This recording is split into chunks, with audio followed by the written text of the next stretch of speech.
اب نوٹ کر لیجئے، یہ کتابیں اگر آپ پڑھنا چاہیں تو کتاب الملاحم میں پڑھیے. بدترین عذاب عربوں پر آیا کھڑا ہے، سروں پر تنا ہوا ہے، بدترین. ایسی جنگ ہونی ہے الملحمۃ العظمیٰ، جس کو کہ میں بھی آپ کے گواہی پیش کر دوں گا، جسے کہا گیا ہے دی لاسٹ کروسیڈ.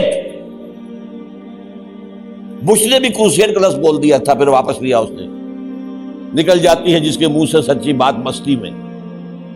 فقیہ مصلحت بین سے وہ رندے بادہ خار اچھا، کروسیڈ کہہ کر پھر واپس لیا. یہ کروسیڈ، اس کے اوپر جس قدر نقصان ہونا ہے عربوں کا. گریٹر اسرائیل بنے گا، یہ عراق، شام، اردن، سعودی عرب کا کچھ شمالی علاقہ، ترکی کا جنوبی علاقہ، مصر کا صحرائے سینا، اور اس کے ساتھ ہی جو بہترین اس کا زرخیز ترین علاقہ ڈیلٹا آف نائل، یہ سب یہودیوں کے قبضے میں جائیں گے. اس کو حدیث میں کہا گیا الملحمۃ العظمیٰ. عیسائی 80 علم لے کر مسلمانوں تم پر حملہ آور ہوں گے، اور ہر علم کے نیچے 12,000 فوج ہوگی، 9.5 لاکھ فوج. یہ نیٹو کی تیاری کس کے لیے ہو رہی ہے؟ جب USSR کا خاتمہ ہوا تو پوچھا گیا تھا نیٹو چیف سے، اب کس لیے؟ تمہارا وہ دشمن تو ختم ہو گیا، اب ہمیں اسلامک فنڈامنٹلزم سے نمٹنا ہے. وہ جانتے ہیں خطرہ یہی ہے، اب اسلام ابھر سکتا ہے. مسلمانوں کے سینوں کے اندر وہ آگ ہے، اوپر خاکستر آ گیا ہے، تو کہ اٹھانا بیٹھنا، یہ اندر تو انگارہ ہے، اوپر سے راکھ ہے، اس سے دھوکہ نہ کھا جانا ان کے دلوں کے اندر.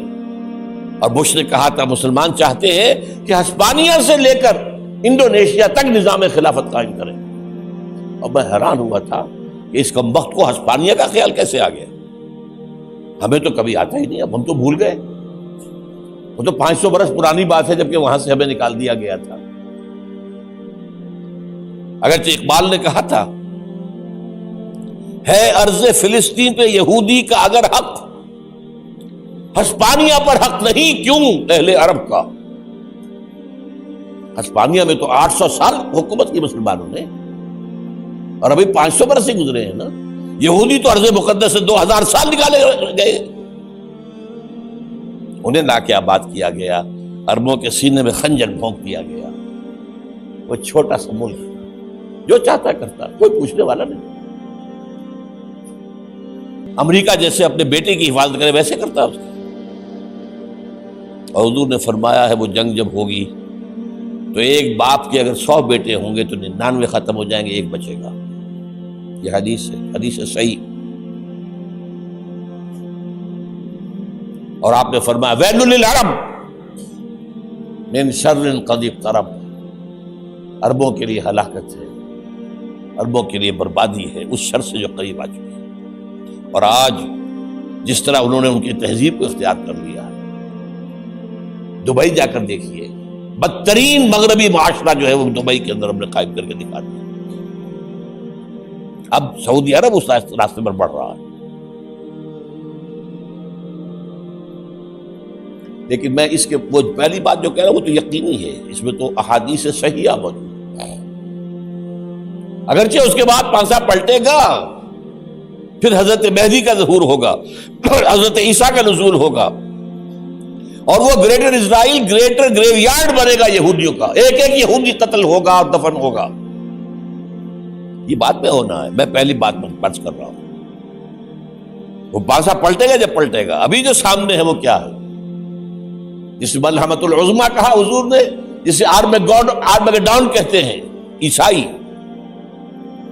آرمگیڈون کی اگر کہیں جا کر آپ دیکھیں گے، آپ ڈکشنری میں مانی تو کیا لکھا ہے؟ A very big war which will be fought between the forces of evil and good before the end of this world.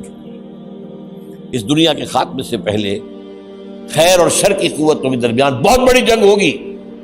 ارمجدون اسے کہتے ہیں عربی میں، اور آرمگیڈون اسے کہتے ہیں انگریزی کے اندر. اور یہ بائبل کی آخری کتاب کے اندر ہے. جو اس میں کہ مکاشفات یوحنا، ریولیشنز آف سینٹ جان، یہ تو میں کہہ رہا ہوں یقین کے ساتھ، اور زیادہ دور نہیں ہے، آیا چاہتا ہے۔ اس لیے کہ یہودیوں کا اور عیسائی جو کنزرویٹوز ہیں، نیو کنزرویٹوز، ان کا 5 نکاتی ایجنڈا ہے متفق علیہ، جس کے تحت کہ یہ جنگ صلیبی شروع کی گئی ہے۔ وہ سن لیجئے آپ۔ آرمیگیڈون نمبر 1، گریٹر اسرائیل قائم ہو جانا اس کے نتیجے میں نمبر 2، مسجد اقصی اور قبۃ الصخرہ کو گرانا نمبر 3، وہاں 3rd ٹیمپل، وہ مسجد جو حضرت سلیمان نے بنائی تھی 1000 قبل مسیح میں، پھر برباد کی تھی نبوکدنضر نے، دوبارہ بنائی گئی، پھر دوبارہ ختم ہوئی، 70 عیسوی اب تک گری پڑی ہے۔ ان کا خانہ کعبہ گرا ہوا ہے 70 عیسوی سے لے کر آج تک۔ ایک دیوار ہے ویلنگ وال، جہاں جاتے ہیں، روتے ہیں، پیٹتے ہیں، ماتم کرتے ہیں، وہاں وہ بنے گا 3rd ٹیمپل۔ اور نمبر 4، اس میں لا کر رکھا جائے گا تخت حضرت داؤد کا۔ یہ تخت کہاں ہے اس وقت؟ یہ لندن شریف کے اندر جو ان کی پارلیمنٹ کا جو چرچ ہے، ویسٹ منسٹر ایبے، اس میں رکھا ہوا ہے۔ ایک پتھر تھا جس پر بٹھا کر حضرت داؤد کی تاج پوشی ہوئی، پھر حضرت سلیمان کی ہوئی، پھر وہ پتھر رکھ دیا گیا جب حضرت سلیمان نے بنایا ہیکل مسجد اقصی، وہاں رہا وہ۔ ہر بادشاہ جو تھا یہودی اسی کے اوپر بٹھا کر اس کی تاج پوشی ہوتی تھی۔ سن 70 میں ٹائٹس نے گرایا اسے، ہیکل کو، وہ پتھر لے گیا، وہاں سے روم گیا، روم سے آئرلینڈ گیا، آئرلینڈ سے اسکاٹ لینڈ آیا، اسکاٹ لینڈ سے انگلینڈ آیا، اور اب وہ رکھا ہوا ہے 14ویں صدی عیسوی سے آج تک۔ وہ ویسٹ منسٹر ایبے میں رکھا ہوا، ایک کرسی کی سیٹ میں اسے بنا دیا گیا ہے تخت کی شکل میں۔ اب انگریزوں میں کوئی ملکہ ہو، کوئی بادشاہ ہو جس کی بھی تاج پوشی ہونی، اس میں ہوتی۔ یہ لا کر رکھا جائے گا 3rd ٹیمپل میں، اور اس پر یہودیوں کے خیال کے مطابق ان کا مسیحا آئے گا جو مسیح دجال ہوگا۔ عیسائیوں کے خیال کے مطابق حضرت عیسیٰ آئیں گے، وہ ہمارا بھی خیال ہے حضرت عیسیٰ آئیں گے علیہ السلام۔ بہرحال یہ تو بات کی باتیں ہیں نا، اس وقت جو میں عرض کر رہا ہوں، عربوں پر بہت بڑا عذاب۔